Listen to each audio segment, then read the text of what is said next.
Hi, everybody. Welcome back to Awaken to Your Soul Path. I'm your host, Barbara, and today I'm joined by the wonderful Samantha Scholtz, and we are going to be talking about healing with frequency. Sound healing for stress and burnout. And I've been looking forward to this because I've been through a lot of stress lately, and I know it's a collective thing. Lots of people are dealing with lots of stressful things. And I also talk to a lot of people who are either close to a burnout or just right into a burnout. So I think this comes at the exact right moment, and I'm feeling very grateful that you're here today, Samantha. Thank you for coming. Well, thank you. I'm so happy to be here. And yes, I have experienced burnout myself. I used to work in healthcare and whoo, boy, I feel like I barely made it out, but I did. And I walked away. And then that process of healing myself was actually a 2 to 4 year process, if you can Yes. believe. Oh, I So. do believe that. When I ended up in my burnout, it took me at least 2 to 3 years to even get out of the burnout, and then another 3 years to be flourishing again. Yeah, to feel normal, to feel like yourself Yes. again, right? Yes, Yeah. exactly. Yes. And so a burnout, for people who are wondering, a burnout is usually a combination of things. It's never just that work was too much or that you had personal issues. It's usually a combination of things where there are already things playing in your personal life, and then work becomes too much and asks too much, and you collapse. Or the other way around, you're already walking on your toes in your work life and you're barely managing to hold on and keep everything going. And then something happens in your personal life, the end of a relationship, that of a loved one, or whatever happens in that moment. And the combined things usually catapult us into a burnout. And the way out of a burnout for each person looks different. I know that a lot of people think that there is a formula that gets everybody out in the same way, but no, that is not true. I, I also learned that it really depends on if you are an empath or a highly sensitive person compared to not being one of those things. Most regular trajectories that are geared towards getting you out of a burnout are not meant for empaths and highly sensitive people. And I went through them and I discovered it's just not working for me. Yeah, all of the standard things are not working for me. And then you go into this journey of searching for what else is there, and what else can help me. And I think that that might have also been how you came into contact with sound healing. Well, yes, yes, you're right. So, like you said, the multiple things that create the burnout, it's not just one are so true because, the way I went into burnout, of course, I was working in healthcare and I moved up into management. So, right there, you already know you're doing more than you're getting paid for, right? Yes. And then, I was married to a narcissist husband Hmm. and my brother was dying of cancer. So see, I had like all of these balls and I was a mom too of young children. And so I was just juggling all of these balls until I had to keep doing more. Like at work, it was more. I was going in early, I was staying later, I was caffeinating more. And I was already in fight or flight because I'm already running to this emergency or that emergency. So it was such a weird feeling. And, sometimes you don't understand what's happening. That's the thing is you think you're going crazy Yes. and you may need like a week off from work. You feel like, okay, a week off from work's going to be okay. No, No, no, no, it's even not. 3 weeks off from work is not going to fix it. No, not at all. No, it takes actually removing yourself from that to be able to recover, which that's not always what we want to hear, but that's happening because that's resistance of some sort, right? We're Mhm. pushing against something like our higher selves are saying, Uncle, we got to find a different way. Yes. So, like you did, yes, I did. I went on a path. I didn't necessarily go the traditional path. I found my own way. Hmm. And I have just found that even through healthcare, I mean, I went to a naturopath myself because that's what I believe in. But here I was delivering, regular care, which it was trauma and emergency care. So, of course, we do need that as well. Yeah. But so I kind of had to work through it and not literally beat myself up mentally, okay? Because I was so productive to go from being so productive to knowing that my nervous system could not handle it. Like, Yeah. why do I need a nap 2 hours after I get up? It Yeah. didn't make any sense at all. So I just took the time and I rested. I did. I allowed that rest. And then I started looking for other things. And like you said, sound healing came about. But what's funny is sound healing came out about the end of when I was already healed. Oh yeah. Yeah, I was pushed into the regular burnout recovery trajectory by my employer. They made me go in there and go through all of that. But what you're saying, there's something really important in what you were saying. And that is that when we don't accept the burnout, when we keep resisting the burnout, when we keep resisting that we need more sleep, or in my case, I could sleep for 16 hours, get up, Mhm. shower, and then feel like, oh God, I need to go back to bed again because that was all Yeah. the energy I had in the day. And what I see a lot with people that come to me is that they're fighting this, that they don't want to be at home, or they don't want to sleep that much, or they don't want to take a nap, or they feel they're letting people down, or they're feeling like they're letting themselves down, or all of the above. And that is resistance that is keeping you in the burnout a lot longer. And the moment you accept that for right now, not forever, but for right now, you are not who you used to be, and that you need other things than you used to need, and you allow yourself those things like sleeping or sleeping a lot or just doing nothing, doing fun things without feeling guilty, preferably, then you get yourself out of it. Yeah, you do. The resistance is huge because a Yeah. lot of that is programming that we're having to deprogram ourselves from being productive. We're taught like if you're laying around, you're lazy, you got to get up, you got to get moving. So we have this underlying thing that we were taught to always, we need to be doing something. So it is. But when you feel it in your body, because that's what burnout is, Yeah. like you literally know that you cannot, you can't, like you're going to pass out if you just go and push yourself beyond the point of no return. Then you backslide like so much. So it's kind of like this learning your body and Mm. you, because everyone handles it so differently, you do have to learn about your new normal. What's Yeah. your new normal? You need to learn your new normal. You need to learn your boundaries. You need to learn to communicate and listen with your body, because there are a couple of things that I always see with people that end up in a burnout. It's usually that they didn't recognize the signals of the body. Right. And because the Yeah. body starts giving you signals, and maybe Mhm. you have frequent headaches, maybe you have stomach cramps, maybe you have back pain, neck pain, all of these symptoms, Anxiety. anxiety, Anxiety. or you cannot sleep, you have trouble falling asleep, you have trouble staying asleep. And then there are the signs that you also should watch out for. Like, I started postponing going to bed on Sunday because somewhere in my mind I thought as soon as I go to sleep, it's Monday and I have to go to work. So if I just push back the moment of going to sleep, I push back the moment of having to get up to go to work.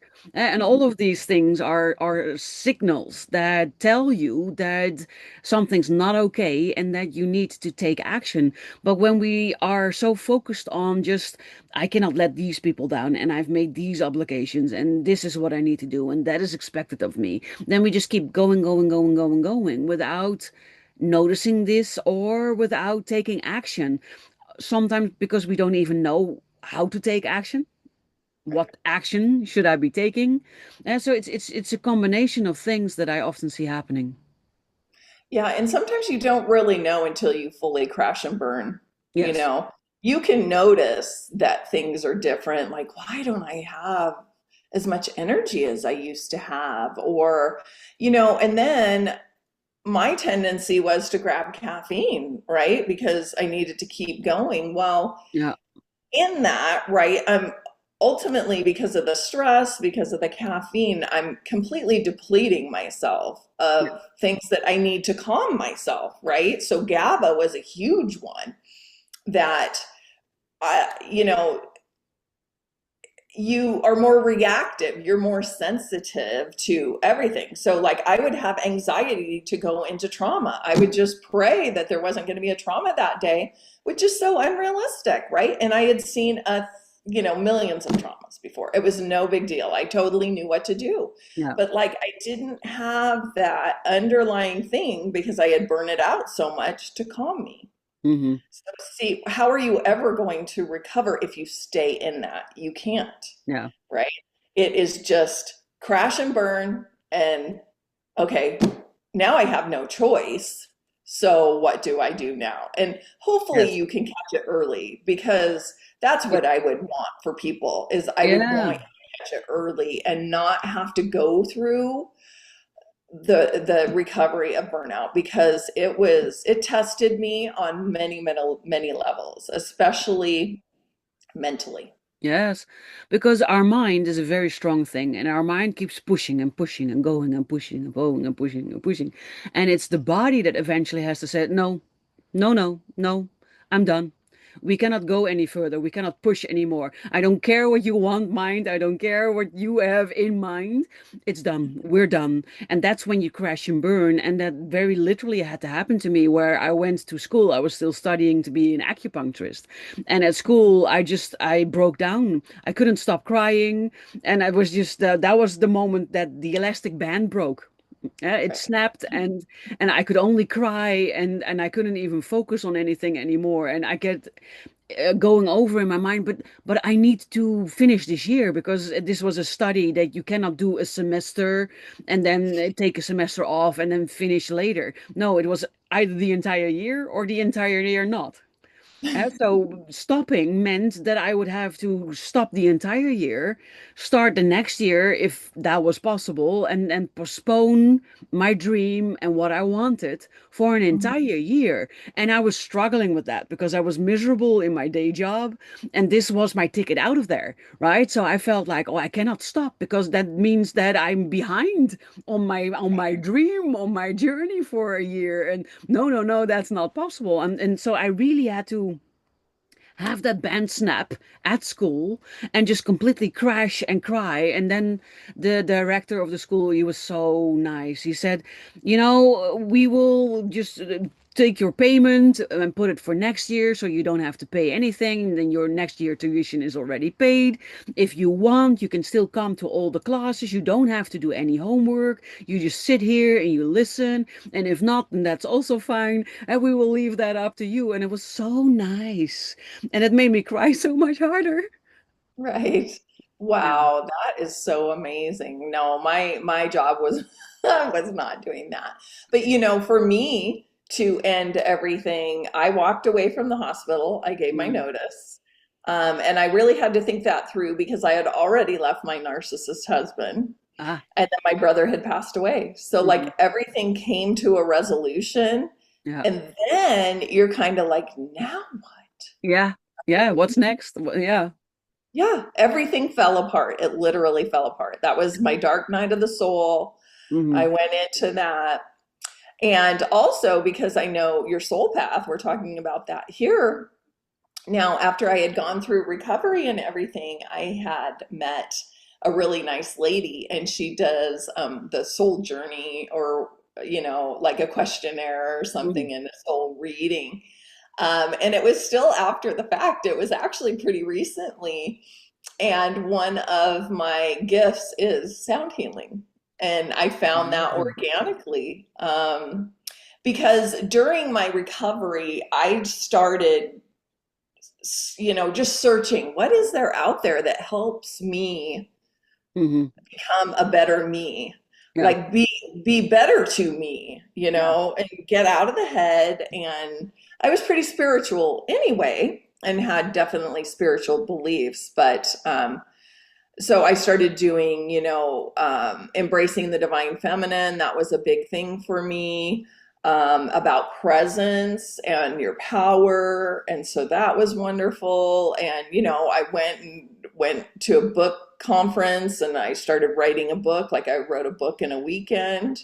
It's still not written. It's still like on I my know. storyboard, put away safely. I'd Yeah. probably write a better book now, but that's okay. So it was a journey, and Yeah. it was. I had to find different ways to make money and all of this, but it was so worth it because it allowed me that time to grow, to get to know myself better. Who am I off the hamster wheel? Yeah. And how do I see myself making a living going forward? Yeah. Well, I wanted to do that by helping the people that are going through the same thing that I went through, Yeah. because I recognize it, that. it was really an awful feeling. Yeah. I didn't like it, and if I could help somebody definitely catch it before they go through the full burnout, I would absolutely love that. Yeah. Now, the way I found to do that is with sound healing. And I had gone to Egypt as part of my exploration. I went with a friend. She's a shamanic healer and a naturopath. And we did a spiritual pilgrimage to Wow. Egypt, and it was amazing. And I did a sound healing in the pyramid, in the queen and king's chamber, and How she cool is had, that? yeah, it was so amazing. She had instruments there, and so she would play, and then she can sing and stuff too. It's not that I wasn't familiar with it because I had been going to sound healing for like two Hmm. years or something for my body, which was really excellent. Yeah. And then when I was in there, doing the meditation and the sound healing and everything, we had a group, and we had one man and we had three women, and we were all like oming and chanting. And I was like, this is magical. And what came to me is, you're a sound healer. And Wow. so I came back to America.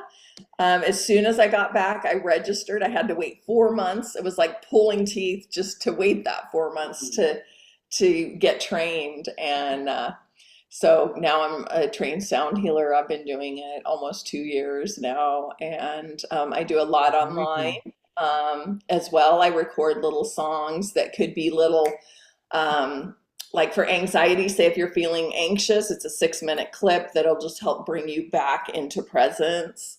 But then also I do the hour sound baths online. I do them live too. I do private coaching and all of this Very stuff. cool. But so yeah. For those who have no idea what sound healing is, can you explain it a little bit? Yeah, so sound healing is just created through different instruments which affect the body. Like everything in nature, everything has a frequency and vibration. So vibration is the movement, right? And then the frequency is how fast is it moving, okay? And so what happens sometimes is we can end up with blocked emotions within our body. We don't realize it. We just don't realize it. We hold on to that. We replay it in our head. And what happens is we end up with blocks within our chakras, which Hmm. are energy centers that run, up and down from the spine. It's off of the spine a little bit, but through the central part of our body. And those can get blocked as well. There are other little chakras throughout the whole body, but those are our main ones.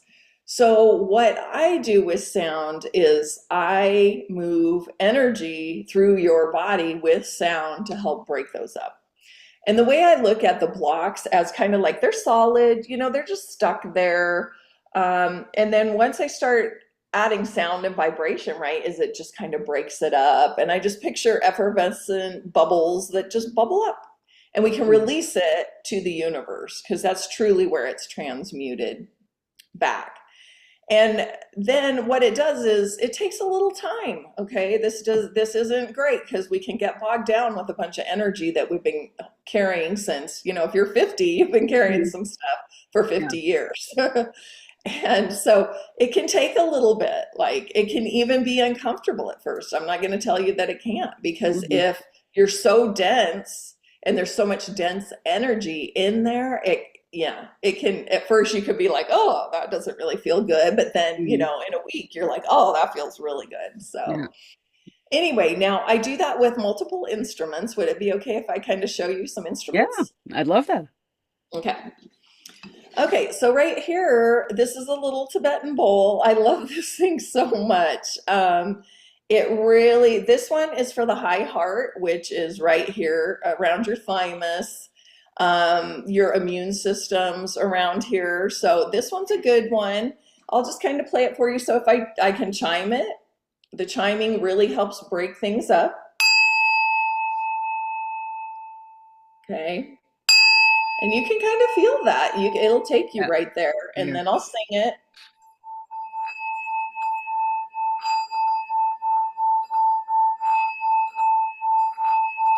Okay, and so that's just going in, that's activating it. It's moving energy Beautiful. automatically.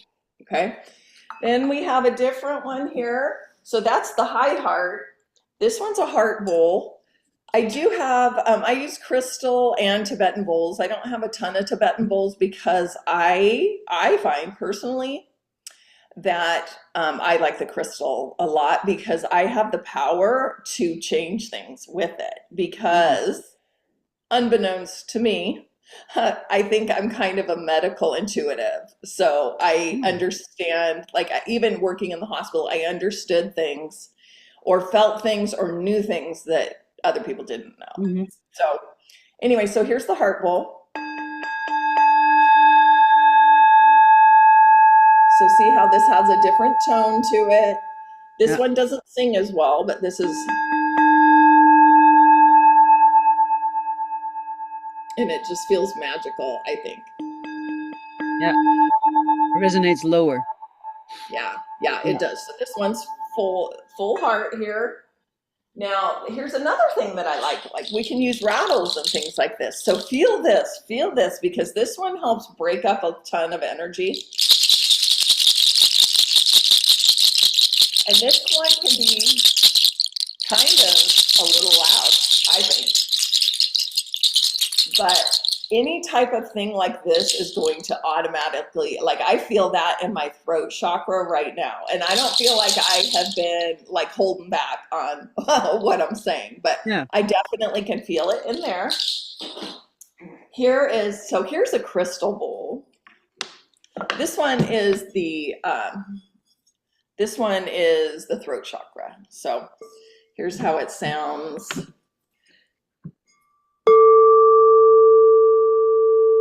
Okay, so that's a chiming of it. Now I do have all of the chakra bowls.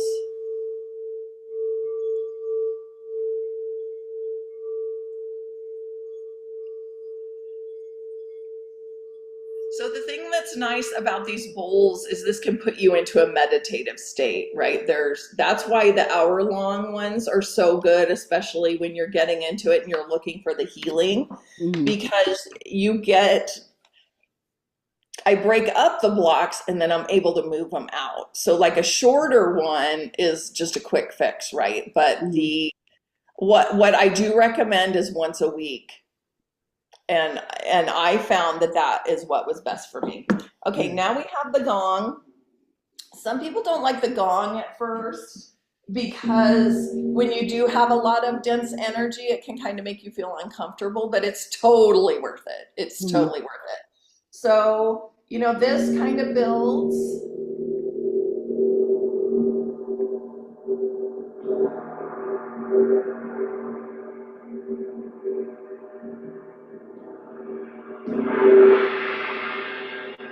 I love it.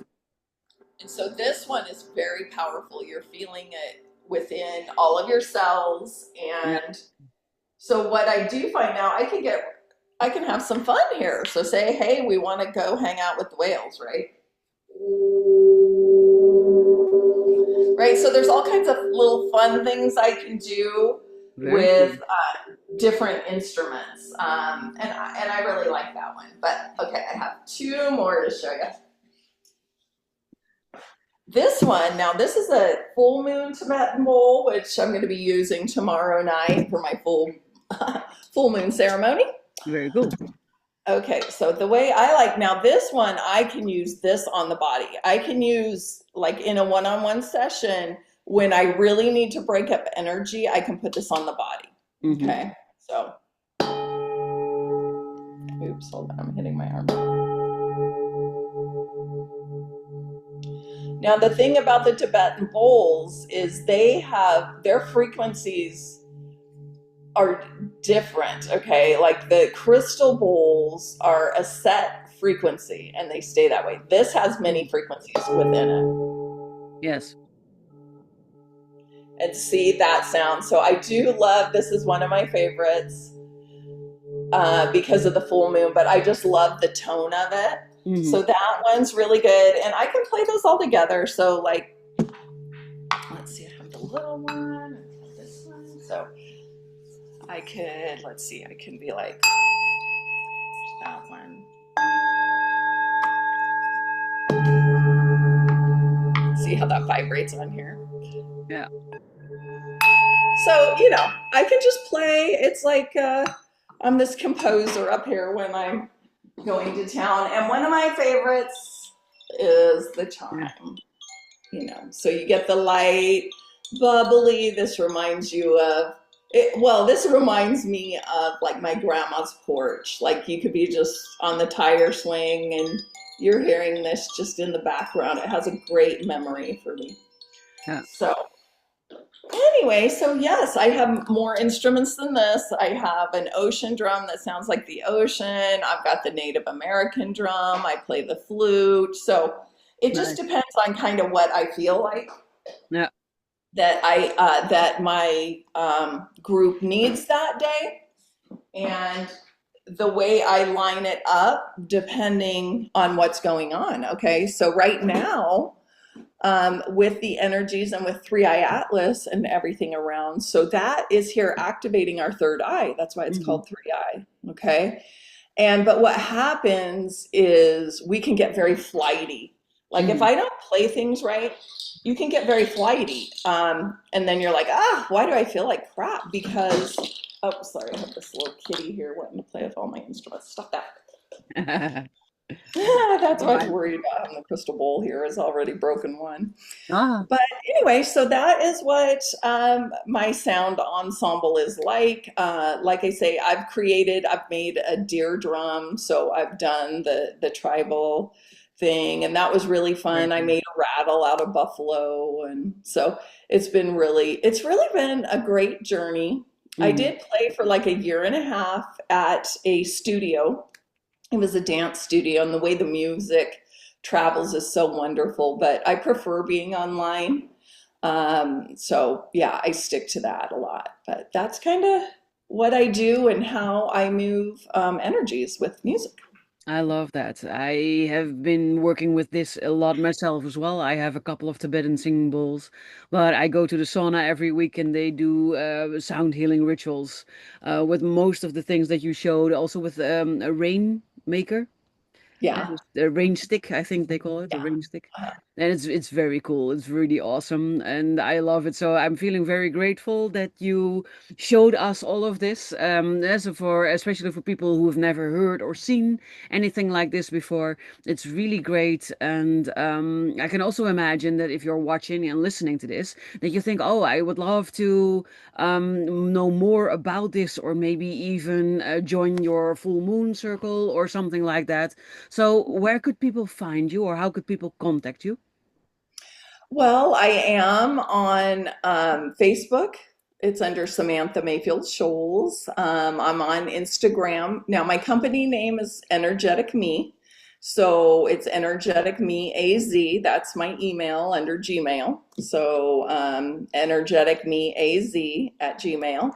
But also, I will give Barbara my links and everything so that she can put them in the description so that you can just go to my site. It's a site, it's not like a full on website, but I run it out of Canva, and it'll take you to all of my songs, anything I have coming up next, if you wanted to schedule a one-on-one, because sometimes I help new sound healers as well. I Mhm. will kind of help them because some of these classes that they have out there don't give you full understanding. You know, you'll get a quick blip and then you're kind of like, oh my gosh, how am I supposed to go run out and know how to put everything together, right? Yes. So I do help new sound healers as well kind of understand how to put things together. So, I love that. but I Yeah, absolutely love sound healing. I think you could use it, Barbara. So you let me know if you need for sure. anything. Yeah, but none of you know, but we talked about it before. I've broken my shoulder. So that is what Samantha is referring to. I had an accident and yeah, my whole left side is banged up. So yes, that could definitely use some healing for sure. And I love that you're also helping new sound healers. So if this resonates with you, if you're listening to us and you feel like, oh, I would love to do a session with Samantha, or I am feeling called to the sound healing path as well, but you don't know where to start, or you've already started, but it's not going the way you hoped, then don't hesitate to reach out to Samantha. She will be glad to help you. I absolutely would. I would love it. Awesome. Well, thank you, Samantha, for being here today and for this amazing demonstration. It's okay. Coughing happens. Let it go.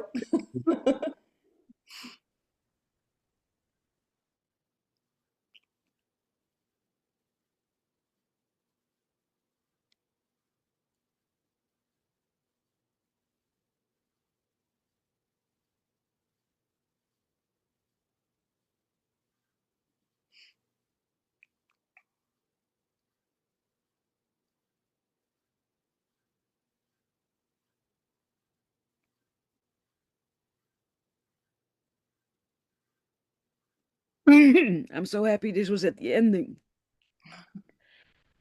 I felt it coming. I Oh, hate it when this happens, especially on camera. I think this is the last remnant of the flu. mm,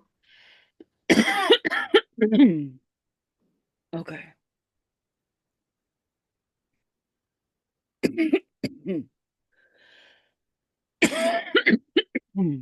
It's horrible.